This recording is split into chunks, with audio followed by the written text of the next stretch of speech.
Thank you. Annalisa Mickelson has often joked that if in casual conversation with me I mentioned my best friend, a person would be hard-pressed to know who the hell I was talking about. Because you are all our best friends, you are our family. However, I don't think any of us have a better friend than the man I'm going to ask to the stage right now. Fresh from the Hollywood and San Francisco premieres of his award-winning film, and more importantly, fresh from a year of feverishly campaigning to re-elect President Obama, successfully,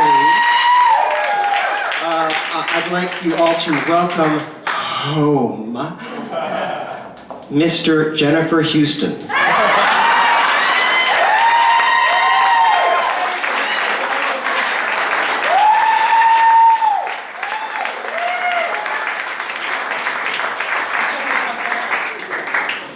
Stephen asked me to deliver the toast for Pat, and honestly, I was quite intimidated because I love Pat dearly.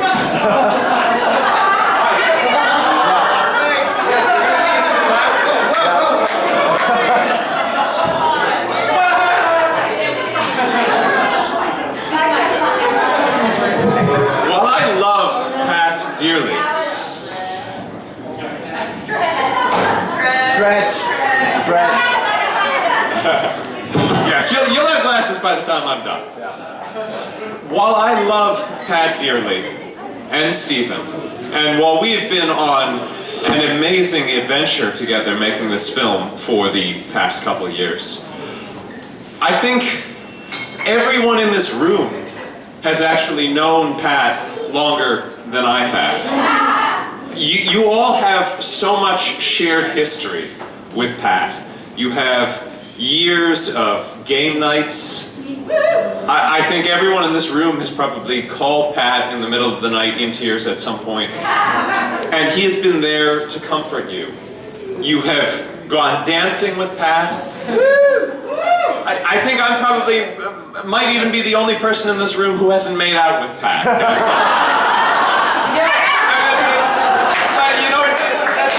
I'll be over there later, so we can, yes, good, just saying. Now, also, the other weird thing about the past couple of years is that for a year, while I was delved into Pat and Stephen's life in such an intimate way, as a filmmaker, I had to be just an observer. And among this whole family, for a year, I almost didn't interact with anyone here because I was filming and watching. But there are things that you get to see as an observer that you might not appreciate as much if you're actually in the moment. And I've gotten to see so many extraordinary things that Pat Dwyer is. He is, for everyone here, a friend in the truest sense. He is the man who will be there to help us when we are in trouble and to celebrate with us in times of joy. He sacrifices deeply of himself for the people that he loves. I also see that Pat Dwyer is a performer, and a masterful one. And that's why we've been performing for you tonight. And whether you are reciting Shakespeare or just telling a joke at a party, you have a presence that is unignorable. When you speak, people want to hear it. And I've also seen that Pat is a lover. I've spent more time than most people looking at the way Pat and Stephen look at each other. And the love they share is so profound and so beautiful. And I know that the passion that Pat has for Stephen fuels everything he does. It's just part of how he embraces life. But while Pat is all of those things, we cannot lose sight of the fact that Pat is also really old. See,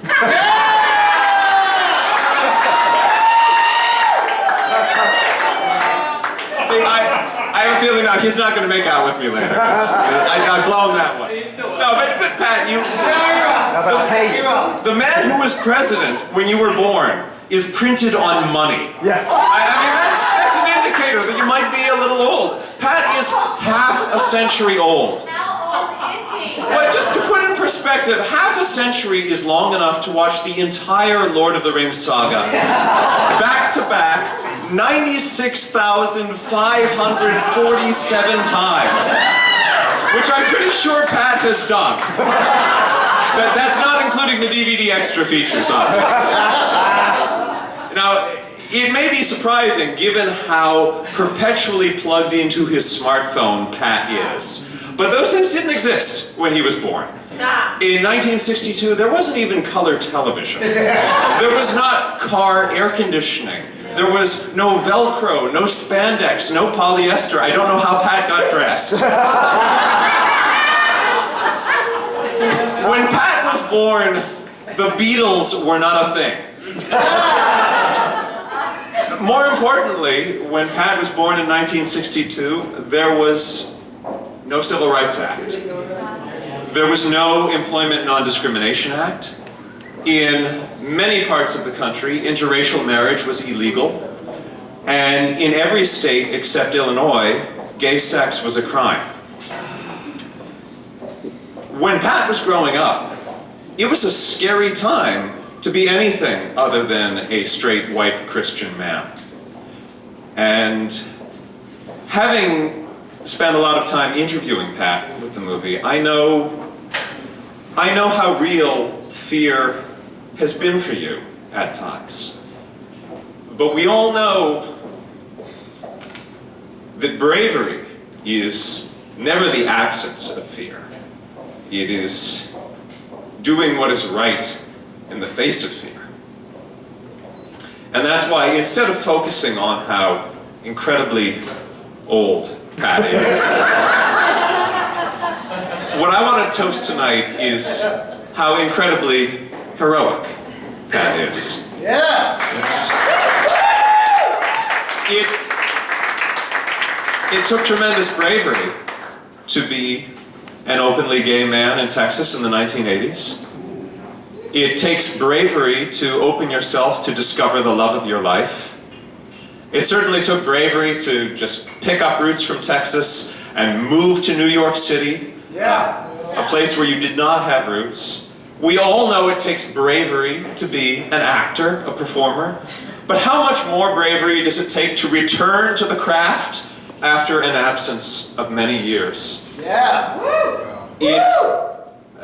From the year that we have spent making the movie, I know that it takes incredible bravery to open up the most intimate moments of your life to public scrutiny, and to do that simply with the aim that things might be a little better for someone else.